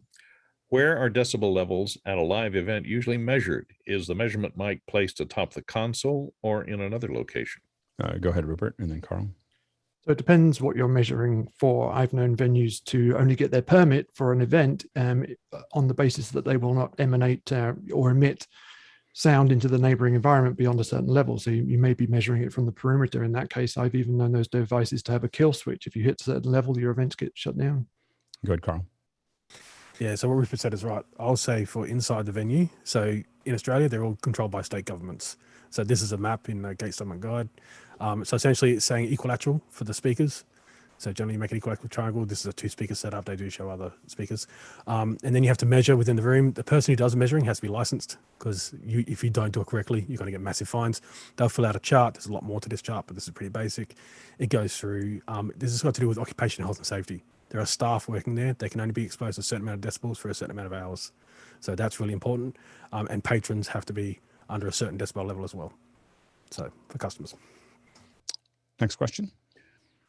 From an anonymous person, apparently. Are there any small USB cameras that connect to mobile devices such as the M1 iPad? Perhaps this would be a good solution for the top camera issue with these devices. Go ahead, Carl. Yes and no. So iPad can handle camera control. So I can have a DSLR show up in my iPad, but there's no way Zoom's going to be able to see it because the iOS doesn't allow my camera to show up as a camera. So it just shows up in a window in my app, my Canon app, but that's it. But I can see my camera in the iPad, but I can't get it to go anywhere else. Next question. From James Fosseling in Minneapolis, Minnesota. Could Jeffrey talk about his use of his Raven mic or Panelist Review as a vocal mic? I think we lost Jeffrey, so we'll have to ask that question another day. Next question. Jason Sipe from Marietta. In a follow-up to the theater question from earlier, how close are we to utilizing something like black tracks to create sound objects, including actors, and tracking them in spatial audio? It's been done for years. I don't know how public it is, and I don't know if I'm allowed to talk about it. But that's, putting trackers on people and using those to move them around as immersive objects it's at least 5 years old. Talak? No, go ahead. Blacktrack's doing a lot of work with all kinds of things, including tracking scenery, tracking actors, and it's being worked on actively as we speak. In other news, there's a thing that while they got rid of the cameras, Nokia has a thing called the Ozo, which is immersive audio. It's probably worth continuing to track. I guess that's very punny. All right, next question. All right, from JJ McKenna in San Rafael.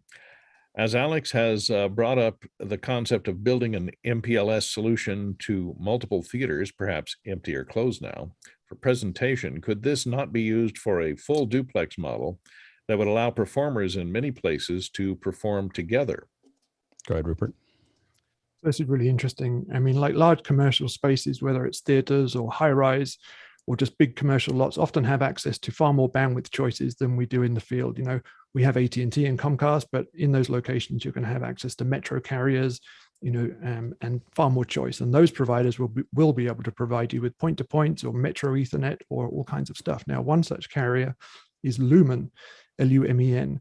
they're the people who acquired level 3. So they're well established in that space. And they have an article saying that by the end of this year or within a year, 98% of enterprise spaces, so real big commercial lots, will be able to have connectivity to each other within 5 milliseconds. So there are people out there working on this. So if you're in these large lots, you will be able to get those enterprise level connections, and it's probably going to be feasible.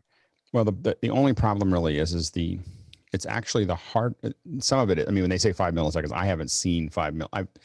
The theoretical number, the best we've seen is about 30 milliseconds.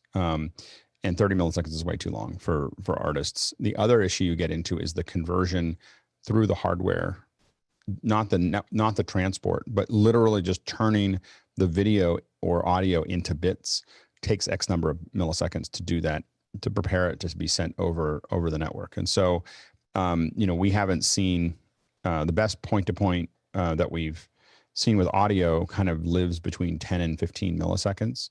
And for video, again, 25 to 30 milliseconds. And those numbers are too high for artists, for most artists. So, and that has been like bleeding edge everything to get it back to, so interacting with the audience, totally possible. So when you think about it as, because the latency to the middle of a stadium is hundreds of milliseconds. So you have, so interacting with the audience in a not a precision way of beat to beat, and everything else is a totally doable thing. So having the audience, being able to call out to the audience and have them call back, that's totally doable. And that's why folks are buying up these theaters or looking at theaters and so on and so forth in performance spaces, is because they can do that. But having the artists play in unison together. Now we've also had artists. Now we have artists that work on unified global click tracks. And if the artists can do that, we can make that work, over fiber, because over Zoom, or meeting or whatever, the change is too much. But over fiber, if all the artists are working on a global click track that is precise to a millisecond, you can, or less, they could theoretically play, to your point, they could play the music together. They won't hear it together. Like, I know it sounds odd, but they won't hear the music together. They'll play it, and they'll be in different places, and it'll appear to the audience as if it was the same song. It's just a different experience it's a very technical experience as opposed to a creative experience of them riffing off of each other. That's not what's happening. Now go ahead, JJ. Well, I was kind of thinking also of like Tlaloc's field, the opera or theater productions in a dramatic sense. That kind of stuff could totally work for musicians playing in unison. But to your point, performers interacting with each other between different locations. And imagine you could even have, one thing that comes up to mind as you think about it is, well, if you think about a stage play, you could have stage plays where the set is already done from one location to the other. So that, Agincourt is in one place and the castle's in another location, although you have different actors. So getting the actors from one place to the other is more complicated. Go ahead, Talak. Yeah, this sort of thing was done this year with COVID, to bring people in. And what you actually have to do is get the actors on the latency clock that you have. So if it's going to be, the best example, of course, is Zoom. That Zoom has this latency, and if you put them in Zoom from rehearsal one, and they get back and forth, and that speed and that rhythm is what gets into their bodies, and then it can work. Yep. Next question. All right, from Eric Nathan from Bellingham, Washington. We use Boxcast to broadcast our stream to our website, Facebook, YouTube, etc.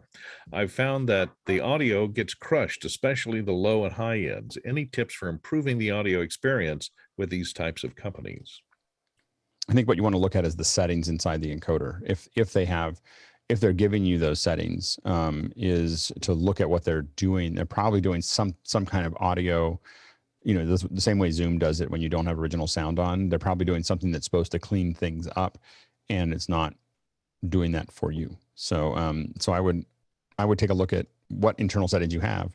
Then also I would otherwise stream through with something that you can see the audio on the other side and get a scope, have the audio in and a scope with the audio out. And I know that John Preto did this with some stuff in the past where we were looking at original audio where you have the scopes in and out. and then send it to them and say, how do I not have that? And you'd be surprised. Most of these companies have the engineering capabilities of opening it up for a single customer. I haven't done it with Boxcast, but like we had our live views were specials because we would call in and say, we want different compression and different this and different more bits and this, and you can make those things, you can make those requests as a customer. Next question. All right, Douglas Carmichael asks, after Carl's comment about proprietary versus open, I'm concerned about my investment in Waves sound grid. Would a converter like the direct out Prodigy help me hedge my bets because of its modularity? In other words, change the cards as the standards change. Go ahead, Carl. So there's a cautionary tale here, and that'd be ADAT. So this is what recording studios look like in the middle to the middle to the 90s to early 2000s. So this is a cascading 24 recorder for ADAT recorder. It uses a version of SVHS to record 8 tracks at 16-bit, I believe, at 48 kilohertz. 2002 rolled around and Avid came out, with Pro Tools. And so what did they do? They just simply took the same machine, put 2 hard drives in it, 2 hard drives, spinning hard drive caddies in there, and tried to do the same thing. They tried to flog a dead horse, to excuse the pun, but if you keep on trying to use the same system, it'll eventually just fade away because it was a system based in the mid-90s, essentially. Sound devices, it's going to have its charm. I've got some or sound grid synthesizers. You mean Waves? Sorry, Sound Grid has got its charm in that fact that it'll do what it does now. You can still always integrate it into a current system. I've got analog synthesizers that don't play well with USB. They don't have USB, but I can still make them work via a converter. The converter will change. That's what's going to change. How you get Sound Grid to work with your current system, what's in between those two, that will change. I don't think Sound Grid will become obsolete, but I do think that your converter between your current Sound Grid system and any future DAW, any other system that you use, there's going to be a box in the middle that will change. I don't personally buy things that I don't think will amortize in 2 years. Like it needs to pay itself off in 2 years. And if it doesn't, I rent it. And so when you're thinking about making those investments, you just want to know that you have enough flow to pay for that investment. And most of my investments will pay off within 6 months. So that's an easy, something I think is going to pay off in 6 months. I just buy it. That'll pay itself off. Anything that is going to be 2 years, I have to do the math and figure it out. So in that sense, you don't worry about, I put a bunch of money into this and now I have to, change. Well, theoretically, it should have paid for itself by then. And then you get rid of it. And I've just gone through lots of technology that way. So I just, you're buying the new thing, ahead of time. The thing that has lasted the longest has actually been Blackmagic because a lot of the hardware we started buying 4K in 2015 or 2016 or something like that. And so, that as those resolutions, as we needed more and more, there was tons of headroom, to buy into it. So that was a more successful than a lot of the other things. And for instance, QL1s and other things like that we've used for we'll use for a decade, before we have to go anywhere. So buying it with headroom and then making sure that it's going to amortize is the key to the operation. And always charge one of the other things is always charge for your hardware. The show needs it somewhere. The show had to have hardware that you rented from somebody or did something else. But unless you're giving away the whole gig for a nonprofit or for fun or whatever, if you're going into a commercial show, always charge for the hardware because then you can calculate when it was paid off and then you know that you can buy a new one. Next question. I can't hear you, Courtney. Gosh, that little button doesn't always click. From Jason Saib in Marietta, California. He says LTO, which is a tape format, is great for long-term storage. But what about LTO? Did you say LTO or LTL? No, LTO. Anyway, go ahead. LTO, yeah.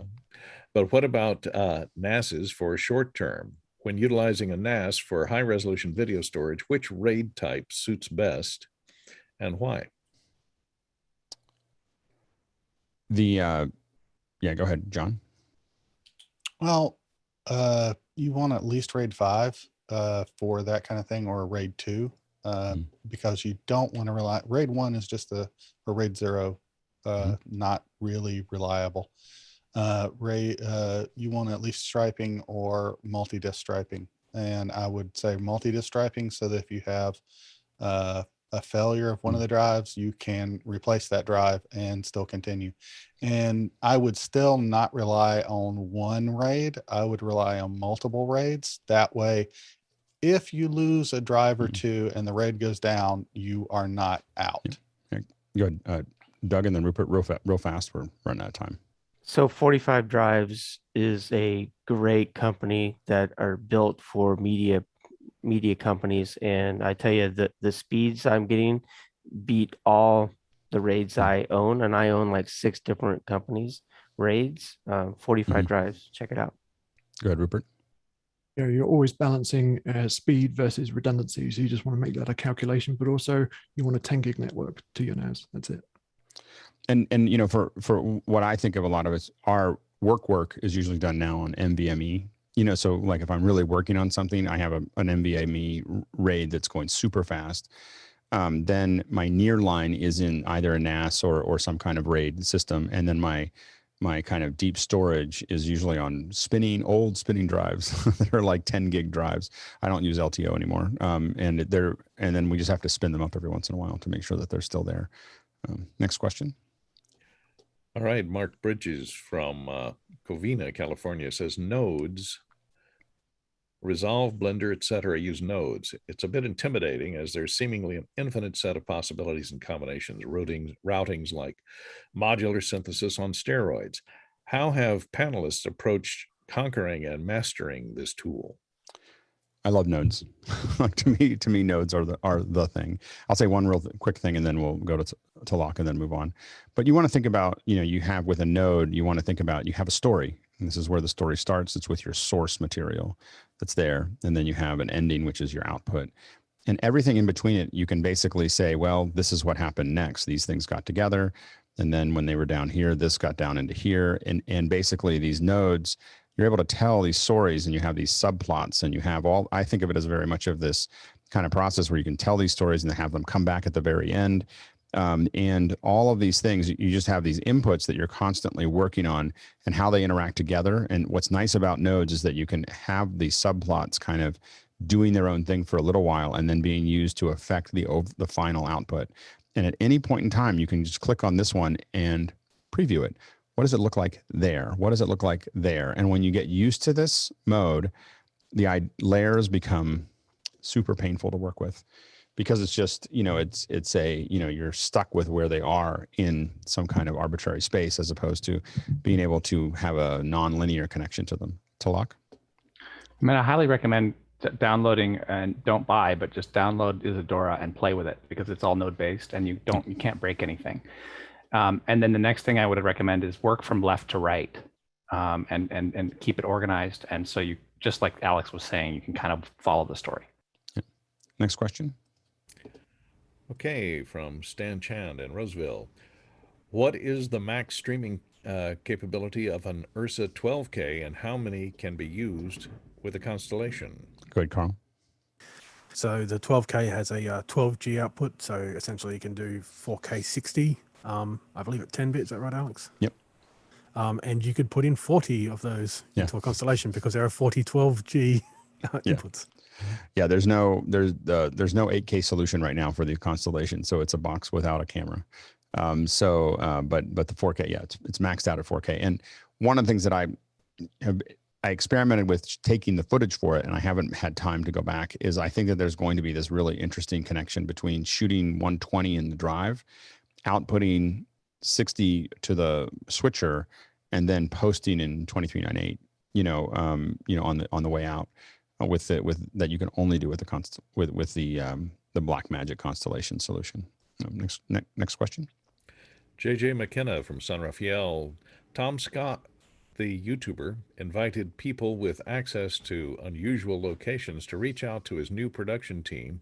Are there possible candidates here on the panel? Go ahead, Rupert, real quick. I'm not a candidate, but I'd sure like to see Tom Scott at the IBC at the Olympics. Yeah. We should figure out how we can help, and we plan to do some of this kind of stuff too. So as we're going to swallow getting the new system running, and then we'll start doing more and more where we try to use the opportunities of all of us being everywhere to do interesting coverage. Next question.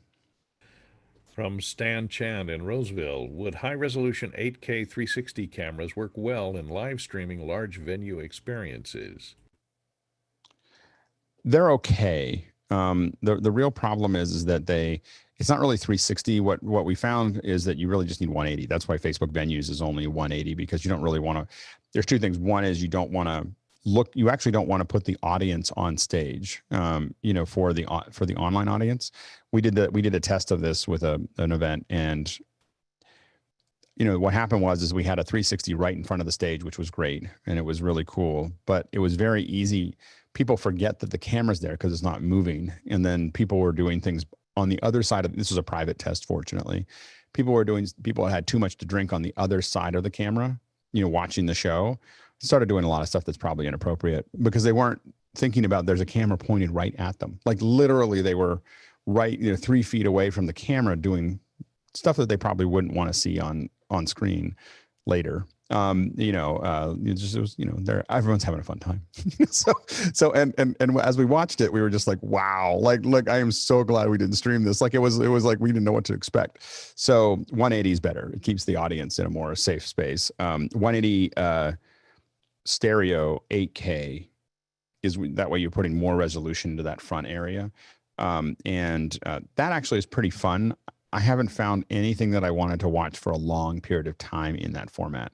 And this was my job for a while, was just doing this thing. Watching it for a little while was really cool. Watching it for more than about 20 minutes was not cool. Like I just found it to be taxing. I think we're going to get there. But I don't think we're there yet. And a lot of people are doing a lot of great work in this area. Eventually we will get to a point where that works, but it also needs higher frame rate. So 30 frames a second is what a lot of these are at 8K, and you need really 120. Like at 120, 8K, HDR, stereo, without any seams, I think you're getting into a point where people would want to do something for a long time. Go ahead, Jason, real quick. I'm just really curious on a follow-up to what you said. Was it overstimulation or understimulation? Why you didn't want to continue to watch? I was tired. Like I just was like, okay, this is fine. Like it isn't, there's an isolated experience and it just wasn't like, okay, you look at it, but you just didn't want to watch a long show, in it. Next question. From JJ McKenna in San Rafael, when watching content on my mobile devices, I can use Chromecast or Anycast to send that stream to different displays. Is there an equivalency for this function with Zoom that could allow people to attend webinars similarly? Streaming it. Streaming it would solve that, not in Zoom. Go ahead, John. If you have an Apple TV, you can use AirPlay to put it on your big screen. That's about the only way I've found. Yeah, I haven't tried to do that. Next question. From Tlaloc Miguel Lopez Waterman, how do you have videos in a playlist and also show on your main video list in YouTube? Go ahead, John. So I've got a new YouTube channel, and I'm assuming this is for videos you're publishing. If you're talking about stuff that you're watching, that's a different solution. But if it's stuff you're publishing, it's automatically there. It automatically shows up in your video list if it's public. If it's not public, then it may not show up. And you may need to set a shelf for it. Go into the channel and set a shelf for the video for newest videos. Like there's a to create a shelf inside of the channel itself. Go ahead, Taylor. Okay. Yeah, this is for Tony Mobley's show. We can't seem to get them to. They show up in the playlist, but they don't show up in the main. The place you go to. Yeah, go ahead. This may be because these are streamed videos and mine are recorded videos, and that could be the difference. But look at your shelf options within the channel. So that's probably what's happening. You don't have a shelf that says previously live. Got it. It's probably what you're looking for. Next question.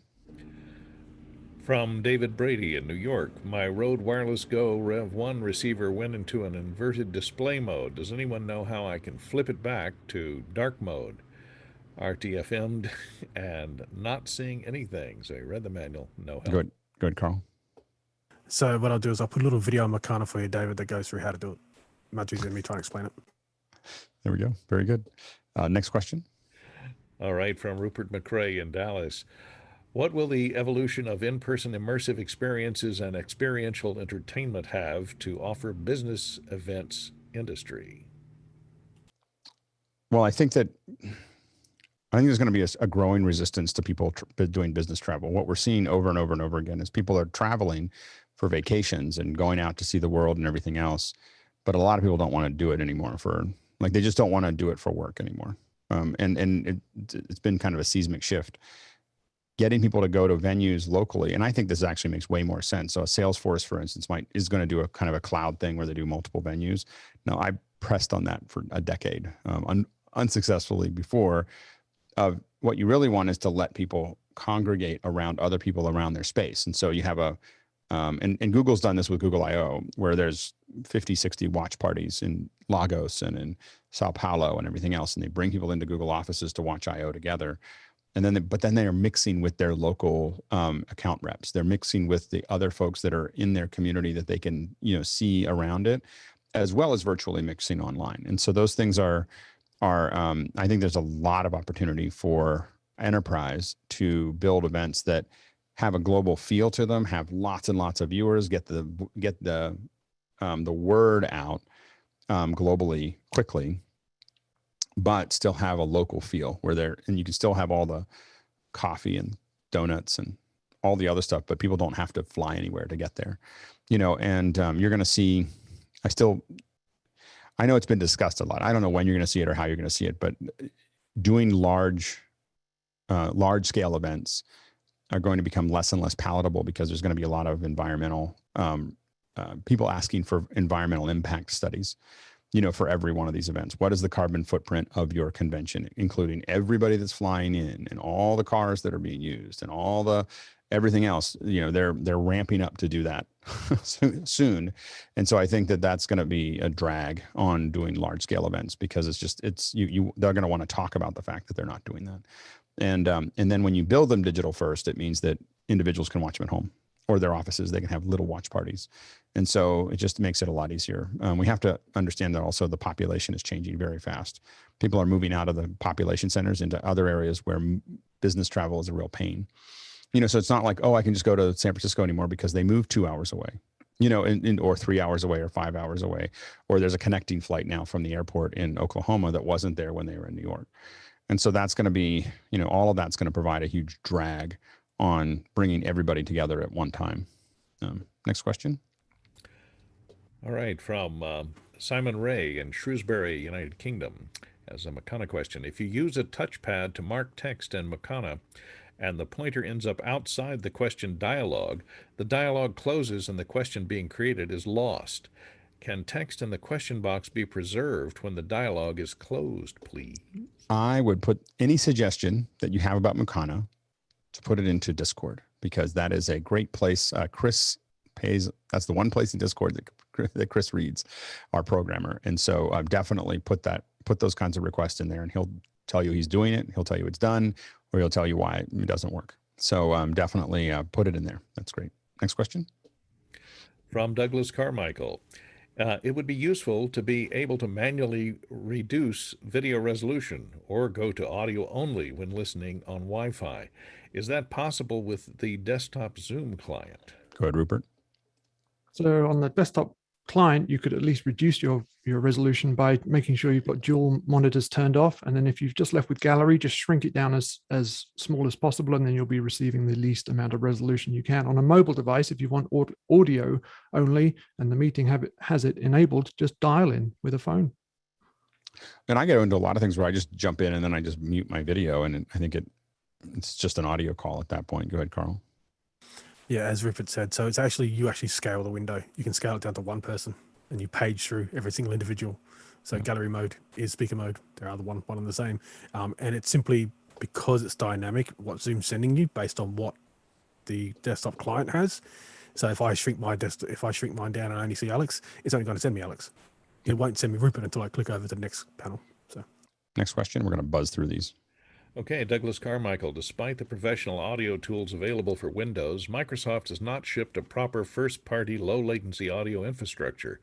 What would it take to make Windows a worthy competitor in the pro audio market? Go ahead, Rupert, real quick. I just think in the desktop, that's not somewhere Microsoft is going to go. They're trying to shrink their desktop footprint and move to the cloud. So maybe they'll develop something in the cloud, but on the desktop, I just don't think it's going to be profitable for them. Yeah.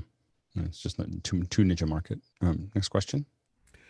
From Douglas Carmichael, when time aligning multiple PA stacks in a larger space, how is that done? Do you use SMART to calculate the delay between the front of house and delay towers, or just play a tone or click and adjust the delay time until the tones or clicks match? Good, Carl. There's some pretty sophisticated software and measurement tools that are used in large venues to do this, and professionals that usually get hired to actually do that particular job. And that's all they get hired for. They literally come in and just manage. You know that they're there because you're hearing the pink noise, and then you're hearing the talks, and then you hear the, and there's sometimes it's the same engineer, but usually it's not. Next question. Right, from Douglas Carmichael, since Dante devices can be connected with other AES-67 devices, do you think Dante technology has a longer projected lifespan than other audio networking technologies? SoundGrid et al. Go ahead, Carl. So Dante to AES-67 is a broadcast mode. So you can broadcast out of a Dante device to AES-67, and a receiver that can receive that, usually a computer, will receive it. It won't have the two-way functionality back into Dante because it doesn't have the metadata that Dante needs, because you're only sending back out AES-67 if you can, but it's usually a one-way broadcast.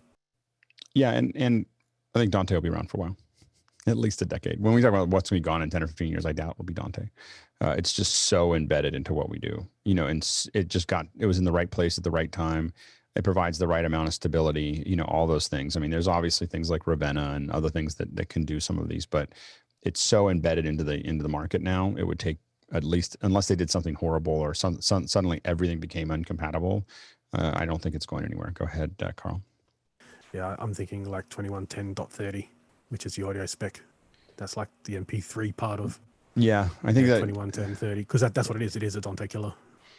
It could be, but it'll take a long time. And the problem is everybody's so wide, with all of these things, there's a certain level of just inertia, and I think that inertia would be difficult there. And I think that's why NDI keeps on updating as fast as it can, is to try to get that inertia. I don't think it has it yet because it hasn't been super stable. But I think that we haven't seen enough with 5.0. 5 may, 5 or 6.0 could theoretically be competitive with 2110. Next question. Last question for the first hour. All right, last question. From Mark Bridges in Covina, Nodes Part 2 follow-up. Final Cut Pro X and Motion don't use nodes, as far as I know. LPX MIDI Entertainment, however, does have a type of nodal approach. It seems Motion in particular could be reimagined using nodes. Will Apple move in this direction? Why or why not? Carl? A year ago, I may have said probably not, but seeing what they did to Logic, now Logic's a different team, but they made Logic a clip-based player, in other words, Ableton. They've put all the Ableton features into Logic, which is a very different kind of way of doing stuff. So the fact they've made Logic Ableton soft kind of client means they could add nodal. If that team believes that it is value for the product, then they could add nodal into Motion and Final Cut Pro. It will work.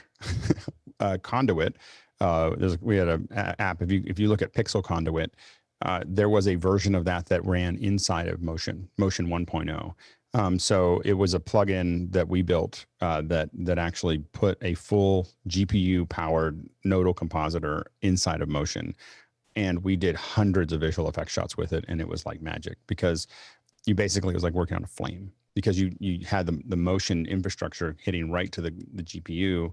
You could do green screens and everything else while they were looping. So what we used it a lot for was relatively straightforward green screens, like car backgrounds and stuff like that. And it was just magical, so yes, you absolutely can do it. And Motion has the capability of doing it. And we, it never really turned into a market that was big enough for us to survive or keep that going. But it works amazingly well. And it could be made into a plugin again someday. So anyway, we've gotten to the end of, I had to turn it off because otherwise, we'll never get our little break that we need for the educators if we don't turn off the spigot. We're going to turn the spigot back on and make sure to tag any questions that you have for education as education. We're going to turn that on there. I'm going to take a short break, but if you are an educator, please raise your digital hand. And who will do the mic checks? Who here would like to do just to make sure that the educators are ready to go? Courtney, can we put that on your shoulders? Or JJ? No, JJ, you can go ahead. You're gonna have to leave, but yeah, sorry. Yeah. Thanks, JJ. And Talak, are you bringing folks in there? Yeah, I'll bring folks in. We're still on YouTube. Yep. Bye, YouTube. And so for everyone on YouTube, we're going to say goodbye. If you can go ahead and close that up, Talak.